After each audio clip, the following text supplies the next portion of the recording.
My sister applauded when Dad slapped me at a party of 30. That night, I made a call that destroyed them all. Now they are begging. My name is Claire. I'm 32 and I've learned the hard way that beep does not always imply loyalty. However, sometimes the best revenge is simply allowing people to face the consequences of their own acts. It all started with what was supposed to be a celebration. My younger sister Maris had recently purchased her first home with her husband Henry, and they were hosting a housewarming celebration.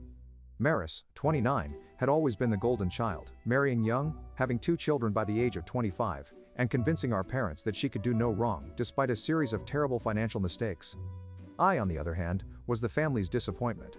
Never mind that I had a great profession as a financial consultant, owned my own home, and worked tirelessly to purchase a lovely holiday property in the mountains. My parents, Gerald and Sophia, considered my life useless because I did not have children. They didn't care if I was completely content with my dog, Finn, or that I was independent. When I arrived, the celebration was already in full gear with a great bottle of wine and a gift card to Maris' new place. There were about 30 individuals there, including family, friends, and neighbors. Maris was delighted to see me, giving me a big embrace and thanking me for coming. For a minute, I believed things were improving between us. I should have known better. About an hour into the celebration, Maris tapped her wine glass to draw everyone's attention. "I want to thank everyone for coming tonight," she said, her voice carrying the artificial sweetness I'd grown to recognize over the years. "Henry and I are so grateful for all the support as we start this new chapter." Then her tone changed. "Actually, there's something else I wanted to discuss while we are all here together." She stared directly at me and my stomach dropped. "Claire, could you come over here for a minute?"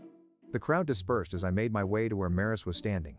My parents flanked her on either side, and the expressions on their faces told me this wasn't going to end well. The discussions about us dwindled as more people turned to watch. "Claire," Marissa said, her voice now audible to everyone, "you know how tight money has been for Henry and me? Especially with the kids and the new mortgage." I nodded nervously, unsure where this was going, but experiencing a sinking sensation. "Well, we've been talking as a family," she said as she gazed at our parents, "and we think it would be really generous of you to let us use your vacation cabin, since you barely use it, and we could really make some memories there with the kids." The way she phrased it sounded like a done deal, as if I had already agreed. But I hadn't. In fact, this was the first time I'd heard about it. "Maris, Mama interjected, walking forward with that smile that never left her eyes. "We think you should just give it to Maris and Henry. It would be the family thing to do." The room had become utterly silent. I could feel 30 pairs of eyes on me waiting for a reaction. My cheeks were flushed with embarrassment and rage. "You want me to give away my